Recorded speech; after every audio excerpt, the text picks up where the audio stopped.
जैसा कि हम लोग प्राचीन इतिहास के जानने के स्रोत के क्रम में पहला जो क्रम है वो था धार्मिक ग्रंथ। धार्मिक ग्रंथ के आधार पे हमने इतिहास को जानने के स्रोत के बारे में उसके बारे में चर्चा हुआ और उसको हमने बहुत सारे तथ्यात्मक को नोट आउट भी कराया और उसके बारे में हम लोगों ने बहुत बेहतर ढंग से जाना। उसके बाद दूसरे क्रम में जैसे ही हम आते हैं तो इस दूसरे क्रम में हमने बताया था ऐतिहासिक ग्रंथ आता है। क्या आता है? ऐतिहासिक ग्रंथ। अब हम जानेंगे कौन कौन से ग्रंथ के द्वारा हम प्राचीन इतिहास को जान पाए। तो बहुत सारे ग्रंथ का नाम हम लिखेंगे और उसमें क्या विवरण मिलता है इसके विषय में चर्चा करेंगे। तो हमारे एग्जाम के हिसाब से बहुत बेहतरीन ढंग से हम लोग चल रहे हैं। अगर कहीं समस्या होती है तो आप उसको कमेंट के माध्यम से जरूर बताया करिए। तो आइए ऐतिहासिक ग्रंथ के आधार पे, ऐतिहासिक ग्रंथ है क्या? ऐतिहासिक ग्रंथ एक कहा जाए तो साहित्यिक ग्रंथ जो कहा गया था, साहित्यिक ग्रंथ में दो ग्रंथ आते हैं, एक धार्मिक ग्रंथ, एक ऐतिहासिक ग्रंथ। अगर कहीं कहीं किताबों में मिलता है इतिहास के जानने के स्रोत को तो साहित्यिक ग्रंथ लिखा रहता है, तो उससे आप कंफ्यूज मत होइएगा। साहित्यिक ग्रंथ का मतलब यह है उसमें धार्मिक ग्रंथ भी आएगा और ऐतिहासिक ग्रंथ आएगा। तो आइए इसी क्रम में चलते हैं। सबसे पहले हम ऐतिहासिक ग्रंथ में ये जानते हैं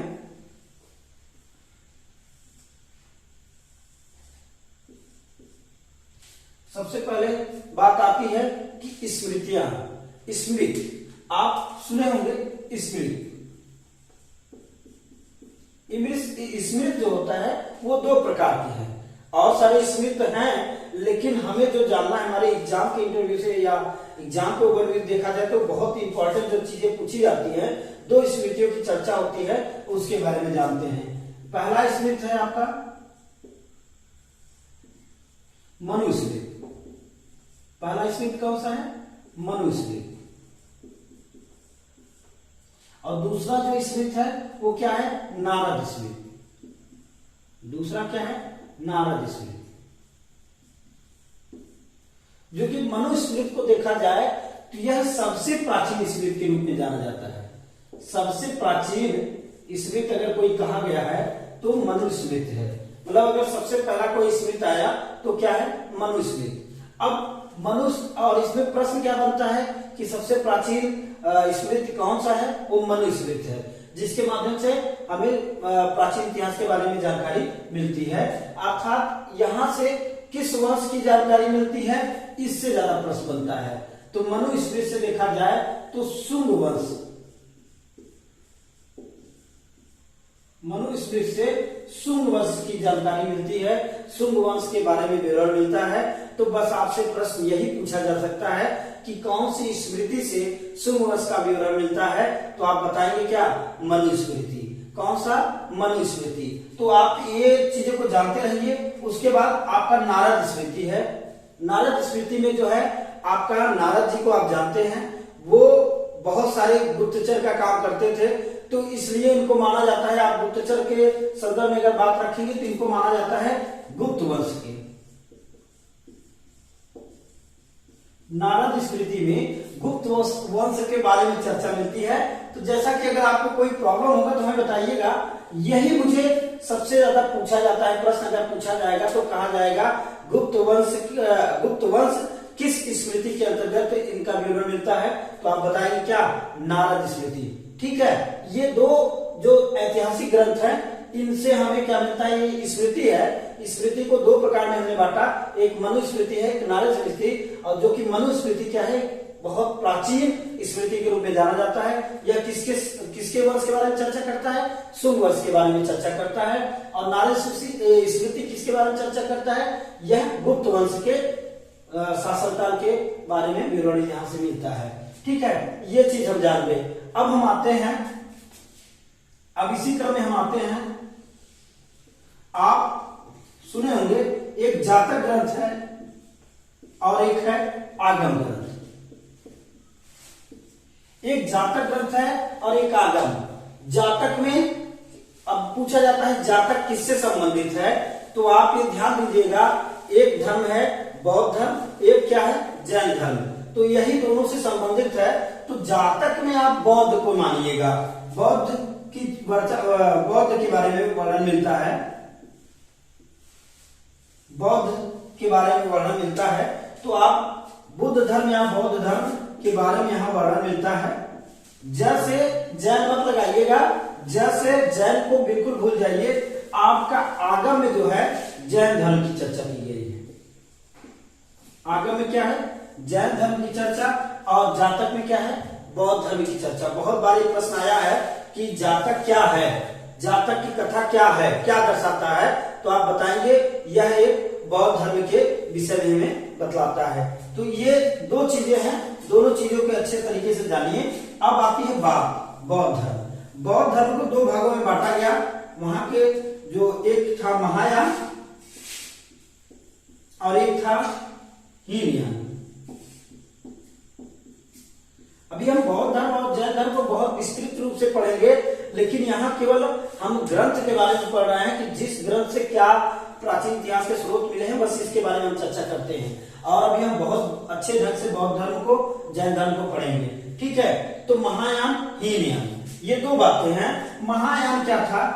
महायान ये था कि जो है यह क्या करता था कि श्रेष्ठ मार्गों को बताता था। श्रेष्ठ मार्गों की तरफ ले जाने वाले जो है महायान थे, और श्रेष्ठ मार्गों की तरफ ले जाने वाले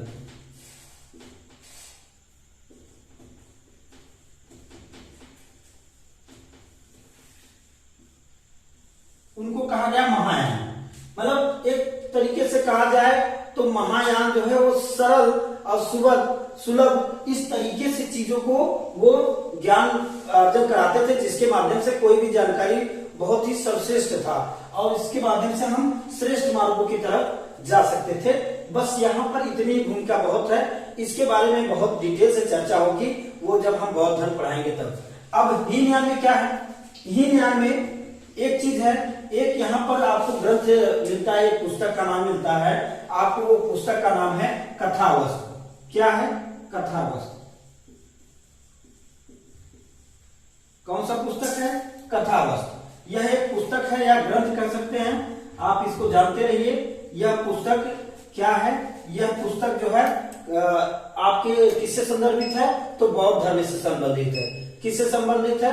बौद्ध धर्म से। इस चीज को जरूर जानिएगा, क्योंकि ये प्रश्न बहुत बार आया है, तो इस बारे में हम चर्चा कर रहे हैं कि इसका मतलब है कि ये आपके लिए बहुत इंपॉर्टेंट है। अब कथावस्तु में है क्या? कथावस्तु में महात्मा बुद्ध के जीवन चरित्र के बारे में दर्शन दिया गया है, या जीवन चरित्र के बारे में विवरण मिलता है। तो किसके जीवन चरित्र के बारे में? महात्मा बुद्ध के बारे में। महात्मा बुद्ध के जीवन चरित्र। बहुत बार ये प्रश्न आया है, बिल्कुल इसको नोट आउट करिएगा, और उसके साथ इसको यह भी याद भी कर लीजिएगा। बहुत मुझे लगता है कि बड़े आराम से जातक में है। जातक क्या है? जातक की कथा है, जिसके माध्यम से हम बौद्ध धर्म के बारे में विवरण यहाँ पर मिलता है। बौद्ध धर्म दो भागों में बटा था, एक महायान, एक हीनयान। जो कि महायान एक सरल मार्ग को दर्शाता था, हीनयान में थोड़ी कठिनाई रहती थी, थोड़ी कठिन परिश्रम के साथ चीजों को पाया जाता था। तो बस इतने अंतर जानिए। फिर हीनयान में क्या हुआ? हीनयान के संदर्भ में एक पुस्तक लिखी गई जिसका नाम क्या है? कथावस्तु। अब कथावस्तु में क्या दिया गया है? बस ये दिया गया है कि महात्मा बुद्ध के जीवन चरित्र के बारे में बताया गया है। ठीक है, ये बातें कंफर्म हुई कि नहीं? लगभग कंफर्म हो गई होंगी। ठीक है, अब इसके आगे हम चलते हैं। आपका जो हमने आगम बताया है, आगम किससे संबंधित है? आगम जो है जैन धर्म से संबंधित है। किससे संबंधित है? जैन धर्म से संबंधित है। कभी नहीं भूलेंगे हम, और बहुत ज्यादा हम ट्रिकी चीजों को नहीं जानेंगे, बहुत सिंपल तरीके से चीजों को हम बेहतर ढंग से याद करते जाएंगे। उसके बाद देखिए, जैन धर्म से संबंधित है क्या? आगम। ठीक है, अगर किसी को कोई समस्या होती है तो जरूर कमेंट के माध्यम से बताया जाए। मुझे बताया गया था कि हम बहुत छोटा लिख रहे हैं, जिससे चीजें लिखने में बड़ी दिक्कत होती है, तो हमने उसको थोड़ा सा बड़ा लिखने का प्रयास किया। और आवाज वाली समस्या जो आ रही है वो शायद इस वीडियो में नहीं आएगी। तो जैसे भी कोई प्रॉब्लम होता है कमेंट जरूर किया करिए। बहुत अच्छा लगता है कि आप कमेंट करते हैं, इससे ये आभास होता है कि आप चीजों को पढ़ रहे हैं बेहतर ढंग से। तो ठीक है, आइए हम जैन आगम के बारे में चर्चा करते हैं। आगम में जैन धर्म से संबंधित है, और इसके बारे में चर्चा होती है कि जैन धर्म को भी दो भागों में बांटा गया था। दो भागों में ये भी बटे थे। एक था क्या? श्वेतांबर। एक क्या था? श्वेतांबर और एक क्या था, दिगंबर। एक क्या था, श्वेतांबर, एक क्या था, दिगंबर। अभी हम इनके बारे में ज्यादा चर्चा नहीं करेंगे क्योंकि ऐतिहासिक ग्रंथ के बारे में चर्चा हो रही है, तो बस ऐसे नोट आउट करते चलिए। उसके बाद हम इसके बारे में बहुत डिटेल में चर्चा करेंगे, बढ़िया से समझ में आएगा। तो ये किस दो भागों में ये भी बटे थे, श्वेतांबर और दिगंबर। उसके बाद देखिए जैन धर्म के जो प्रवर्तक माने जाते हैं वो महावीर स्वामी को माना जाता है, जो कि 24वें तीर्थंकर हैं, महावीर स्वामी। महावीर स्वामी को माना जाता है। और उसके बाद ये कैसे तीर्थंकर हैं, 24वें। अभी इसके बारे में बहुत अच्छे तरीके से हम चर्चा कर लेंगे। जैन धर्म के पूरी शाखाओं के बारे में बेहतर ढंग से हम उसके इतिहास के बारे में चर्चा करेंगे, लेकिन यहाँ क्या जरूरी है ऐतिहासिक ग्रंथ के आधार पे, बस उसकी जानकारी हम लेते हैं। अब देखिए आपके सामने आती है, अब ऐसे ही जैसे महावीर स्वामी है, जैसे आपने महात्मा बुद्ध के बारे में पढ़ा, वैसे ही यहाँ पर एक पुस्तक है, उसको बोलते हैं कल्पसूत्र। क्या बोलते हैं, कल्पसूत्र।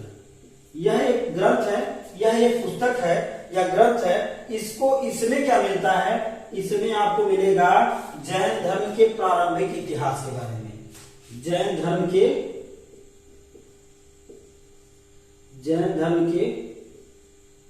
प्रारंभिक इतिहास के बारे में चर्चा मिलती है। किसमें मिलता है, कल्पसूत्र में।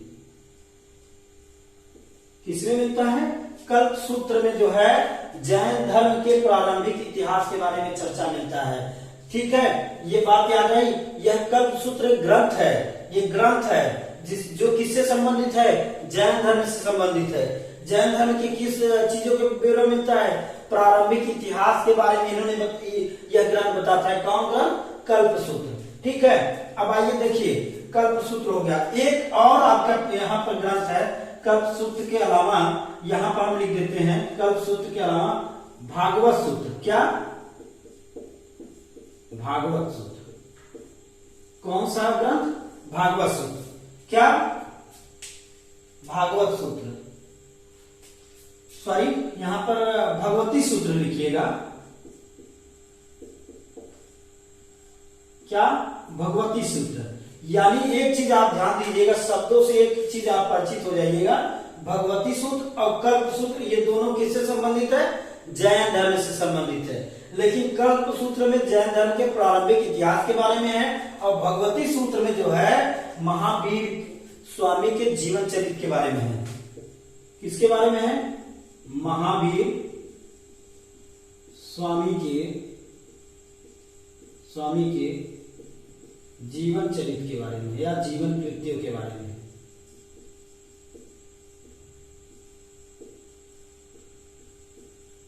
ठीक है, जीवन कृत्यों के बारे में दिया गया है। किस ग्रंथ में दिया गया है, भगवती सूत्र ग्रंथ में दिया गया है। और कल्प सूत्र में क्या है, जैन धर्म के प्रारंभिक इतिहास के बारे में। ठीक है, जैसे यहाँ महावीर स्वामी के जीवन के कृत्यों के बारे में भगवती सूत्र में दिया गया है, जबकि यहाँ महात्मा बुद्ध के जीवन चरित्र के बारे में कौन से ग्रंथ बताया गया, कथावस्तु। ठीक है, इतनी बात कंफर्म हुई। अगर इतनी बात कंफर्म हुई तो हम इससे आगे बढ़ते हैं। ठीक है, आप जातक में बौद्ध धर्म, आगम में जैन धर्म। बौद्ध धर्म दो प्रकार से, महायान हीनयान बटे थे, और जैन धर्म दो प्रकार से बटे थे, श्वेतांबर और दिगंबर। और महायान और हीनयान में हमने कहा एक पुस्तक का नाम दिया गया जिसका नाम क्या था, कथावस्तु। कथावस्तु किससे संबंधित था, महात्मा बुद्ध के जीवन चरित्र के बारे में बताता है। और फिर यहाँ जो आपका एक ग्रंथ है कल्पसूत्र, यह जैन धर्म के प्रारंभिक इतिहास के बारे में बताता है। उसके बाद आपका एक भगवती सूत्र है जो आपको क्या बतलाता है, महावीर स्वामी के जीवन कृत्यों के बारे में बतलाता है। यहां तक हमारी बात कंप्लीट हुई। इसके बाद हम चीजों को और आगे ले चलते हैं, तो हम इसको मिटा दे रहे हैं। आपको किसी प्रकार की समस्या हो, पढ़ने में कोई समस्या आ रही है, उस चीज को जरूर बताइएगा। और चीजों को बहुत बेहतरीन ढंग से पढ़ते चलते हैं। एक मोटा मोटा ज्ञान हमारा जो कि हमारे एग्जाम के तहत बहुत जरूरी है, वो चीजें हम पढ़ रहे हैं। तो मुझे नहीं लगता है कि आपके लिए कोई समस्या है। फिर भी अगर समस्या होती है तो आप कमेंट के माध्यम से बताइएगा। ठीक है। अब ऐतिहासिक ग्रंथ के आधार पे हम और ग्रंथ के बारे में जानते हैं और जानते हैं कि और ग्रंथों में क्या दिया गया है। जैसे एक ग्रंथ आपका है राज तरंगिणी। क्या है? राज तरंगिणी। राज तरंगिणी क्या है? राज तरंगिणी क्या है? राज तरंगिणी। ठीक है। अब ये इसको लिखा किसने है? कल्हड़ ने लिखा। किसने लिखा? कल्हड़। किसने लिखा? कल्हड़ ने लिखा। ये बहुत बार प्रश्न पूछा गया है। राज तरंगिणी जो है किसके द्वारा रचित है या किसके द्वारा लिखा गया है? तो वो कौन है? कल्हड़ है। और इसमें किसका इतिहास है? कश्मीर के इतिहास के बारे में। किसके इतिहास के बारे में? कश्मीर के इतिहास के बारे में। इस अगर ग्रंथ में या इस पुस्तक में आप देखेंगे किसके इतिहास के बारे में दिया गया है? कश्मीर के इतिहास के बारे में चर्चा किया गया है। और ऐसा एक चीज और माना जाता है कि कल्हड़ जो है ऐतिहासिक घटनाओं को क्रमबद्ध लिखने वाले पहले जो है वो शासक हैं जो कि इसको लिखे हैं। ठीक है। तो इस बात को केवल जानने से जरूरी है, बस ये बताना है कि ऐतिहासिक घटनाओं को क्रमबद्ध लिखने का सर्वप्रथम प्रयास किसने किया? कल्हड़ ने किया। अगर इस बात को नोट करना है तो नोट कर लीजिए। ऐतिहासिक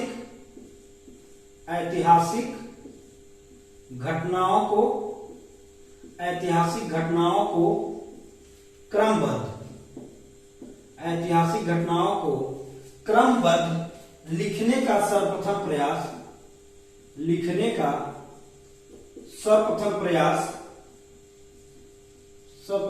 किसने किया? कल्हड़ ने किया।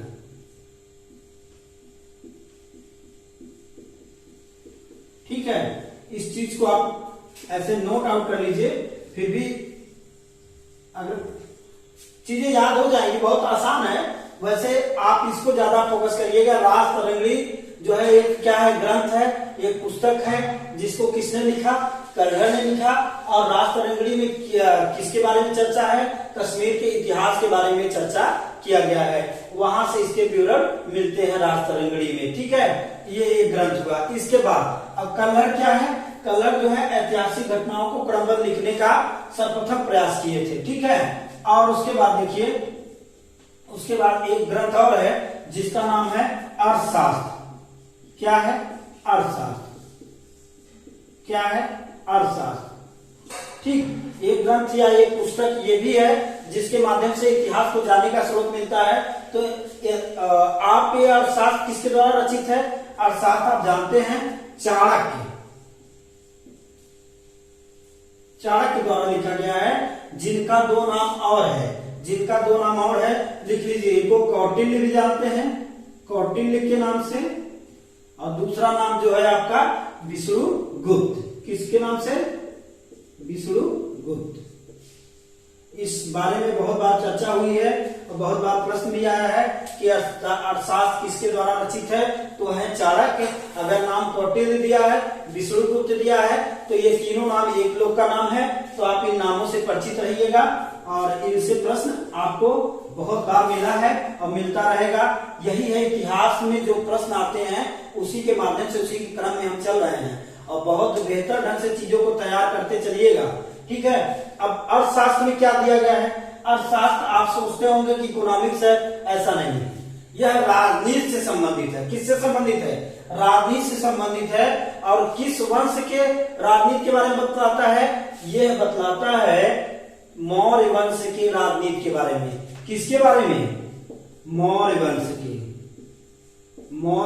के राजनीति के बारे में, राजनैतिक दशाओं के बारे में चर्चा किया गया है या विवरण मिलता है। तो आप इतना जानिए कि अर्थशास्त्र जो होता है उसके रचयिता या उसके लेखक कौन है? चाणक्य हैं, जिनके और नाम क्या है? कौटिल्य और विष्णुगुप्त है। उसके बाद अर्थशास्त्र जो है वो किस वंश के राजनैतिक दशाओं के बारे में बताता है? अर्थशास्त्र जो है वो मौर्य वंश के राजनैतिक दशाओं के बारे में बतलाता है। एक चीज और ये पूछा जाता है कि चाणक्य जो है किसके शासनकाल का प्रधानमंत्री था। इसको प्रधानमंत्री कहा जाता था किसके शासनकाल में। ठीक है, तो मौर्य वंश के शासनकाल में। और कौन था शासक?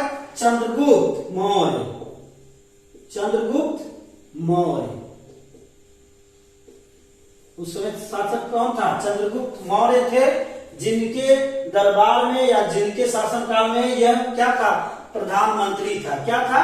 प्रधानमंत्री था। इस चीज को आप नोट आउट करिएगा, बेहतर ढंग से चीजों को पढ़ते चलेंगे।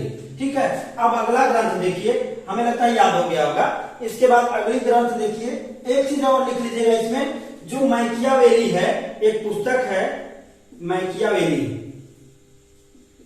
इस पुस्तक के बारे में बहुत बार पूछा भी गया है, तो इसको आप दिमाग में रखिएगा। ये भी एक ग्रंथ है।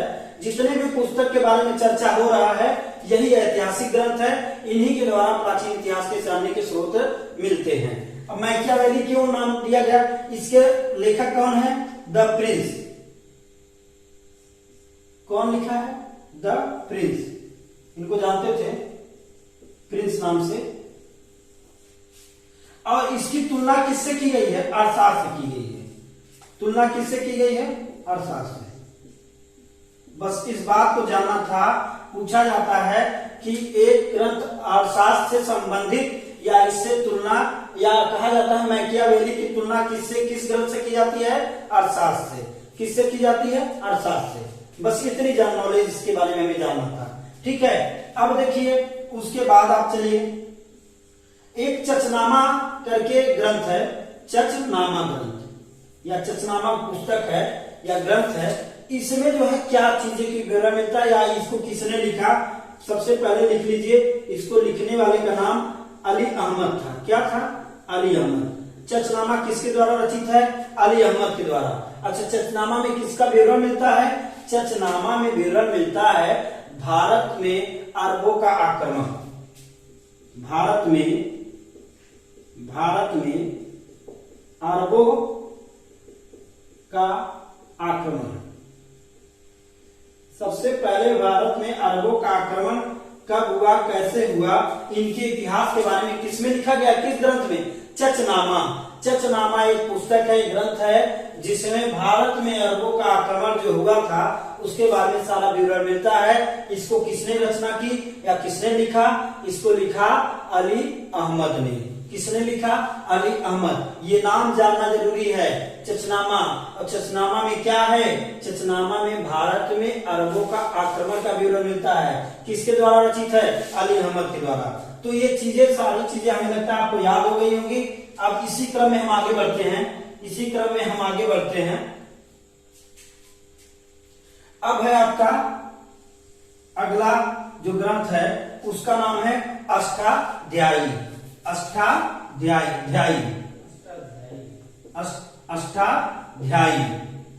ठीक है, ये क्या है? पुस्तक है, ये ग्रंथ है। वो ये क्यों चर्चा में है? क्योंकि इसके द्वारा भी इतिहास के बारे में हमें जानकारी मिलती है। तो अष्टाध्यायी क्या है? अष्टाध्यायी जो है वो संस्कृत व्याकरण की पहली पुस्तक है। किसकी पुस्तक है? संस्कृत व्याकरण की पहली पुस्तक। संस्कृत व्याकरण की पहली पुस्तक। व्याकरण की पहली पुस्तक क्या है? अष्टाध्यायी। अष्टाध्यायी। ठीक है, ये चीजें हो गई। और इसको लिखा किसने है? इसको रचित किसने किया है? पाणिनि ने किया है। किसने किया है? पाणिनि ने। मुझे लगता है याद हो गया होगा। अष्टाध्यायी जो है किसके द्वारा रचित है?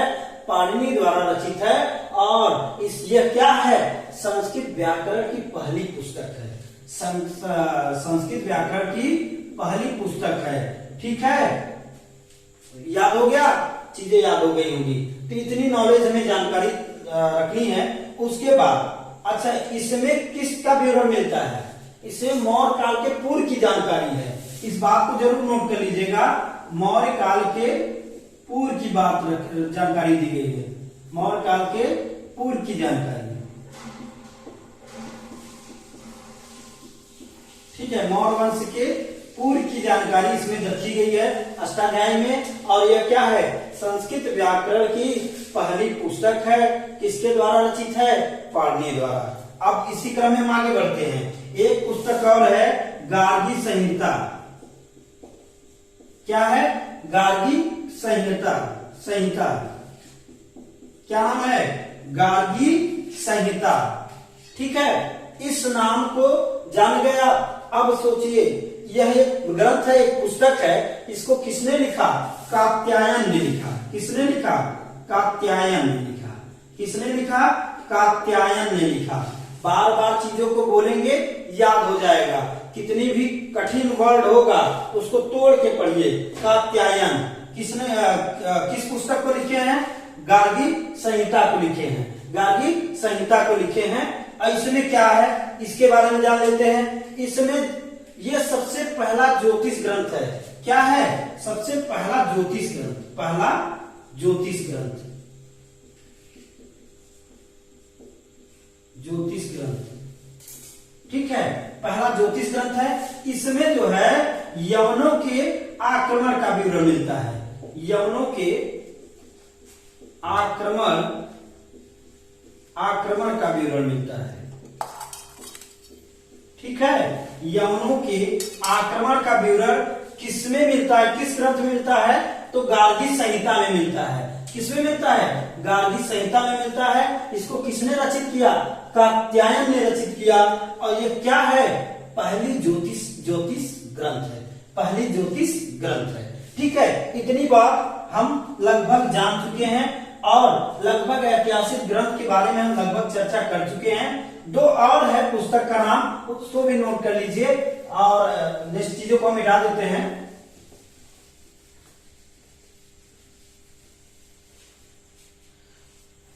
एक है आपका महाभाष्य। क्या है, महाभाष्य।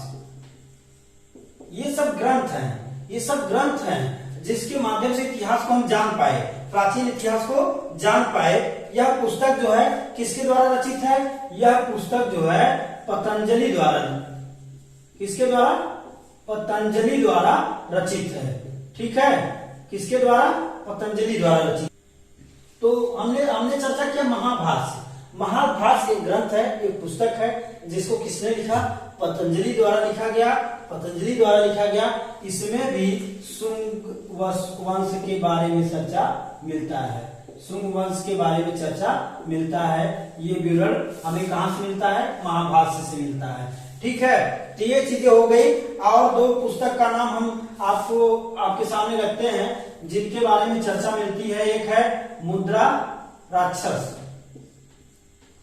मुद्रा राक्षस। और एक पुस्तक और है जो कि आपका क्या है, अभिज्ञान, अभिज्ञान शकुंतलम। शाकुंतलम, शकुंतलम, शाकुंतलम है। शाकुंतलम।